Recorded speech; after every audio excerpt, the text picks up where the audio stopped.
Margaret Atwood was born in 1939 in Ottawa, Canada. She grew up with the fairy tales of the Brothers Grimm and has devoted herself to writing since childhood. Many consider her the female version of Aldous Huxley. Among her most famous works there are The Woman to Eat, Back to the Surface, and The Handmaid's Tale. The latter is the best known, and it is a dystopian novel, which means that it is set in a fictional future where human fertility rates are declining due to disease, pandemics, and pollution. What was once known as the area of the United States of America is now in the totalitarian theocratic regime of Gilead. The population is divided into social classes in which women are subjugated and cannot read, work, or own money. The main characters are the handmaids, fertile women assigned to the commanders. Since Gilead is based on religion, it states that if the wives cannot give birth, their servants can do it for them, namely the handmaids. This rule is dictated on the passage in Genesis chapter 30.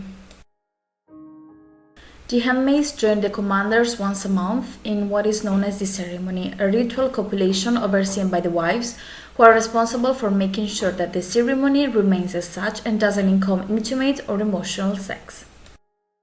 As in all film adaptations, there are differences between the novel and the TV series, so let's see them together. First of all, in the novel, the protagonist's name is never explicitly revealed, but is deduced from the fact that Offred gives a series of names, and of all of them, hers is the only one that will be not repeated throughout the novel. In the TV series, her real name, June, is clearly from the beginning. Another difference lies in June's character. In the novel, she's certainly not a heroine, she doesn't subvert the rules, she's not a rebel. She's one of many women simply trying to survive in a cruel and misogynistic society. Offred hopes for change, but never plays an active role in the struggle against Gilead. Her most daring act of rebellion is to repeat as a prayer the words "Nolite te bastardes carbondorum," don't let the bastards crush you. In contrast, in the TV series, June undergoes a big change. Clearly, some storylines were added in the plot so that the story could go and reach 4 seasons. She is transformed into a heroine through secret escapes and becoming the leader of Mayday, an underground resistance group formed by handmaids whose goal is to boycott Gilead. In the novel, we get to know the commander and his wife Serena Joy through Offred's eyes. They are too much older people than the characters played on television. For example, in the novel, Serena is described as a limping woman, while in the series she is a beautiful woman and an activist.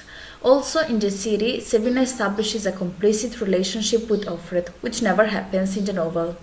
In the novel, non-whites are victims of the colony's forced labor camps, while the TV series features black people, precisely so as not to make a series about racism racist. What is most fascinating about this novel is the topicality of themes. First of all, we talk about infertility. Today, more and more women are suffering from it, and especially too many are being diagnosed with diseases related to it, for which there is still no viable cure. Such is the case of endometriosis, where sometimes the only solution is the removal of uterus. Related to it is the theme of women. In society's view, a woman without children is an inferior or incomplete woman, and this is how the wives in the novel feel, even though it is often the commanders themselves who are infertile. More striking is how the role of women hasn't changed even in Atwood's imaginary future. Submissive, unhappy, unable to make her own choices, either forbidden to read or write. Information would only lead to revolt, while ignorance makes women manipulable. Colonies on one hand remind us of German concentration camps, and on the other hand open our eyes, because even today in countries such as Turkey, China or Libya, there are detention or forced labor camps where the atrocities carried out are known only to those who live there. Then there is the religious factor. Gilead is based on Bible passages, or so it will seem. The novel shows us how a misinterpretation of religion can have harmful effects. What religion will allow rape or take children away from their mothers? The fact is that everyone stops having faith. Why you should believe in something that deprives you from freedom? Religion is professed through mechanical actions and catchphrases such as "under his eye, blessed be the fruit, may the Lord hatch," in which one must pretend to believe in order to survive. An interesting aspect is the attention to details both in the novel and in the TV series. The names of the handmaids are curious: Ofgled, of Warden, and in the case of the protagonist, Offred. They are all composed of the of plus the name of the commander to whom they're assigned. Thus, Offred is translated as Fred's property. Also, Offred resembles the pronunciation of the word offered, as if the handmaids were a gift.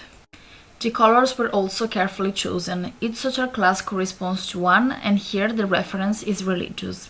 The wives were blue as symbol of the purity of the Virgin Mary, while the handmaids were red from the blood of childbirth, but also of Mary Magdalene, with allusion to sin and sexual temptation.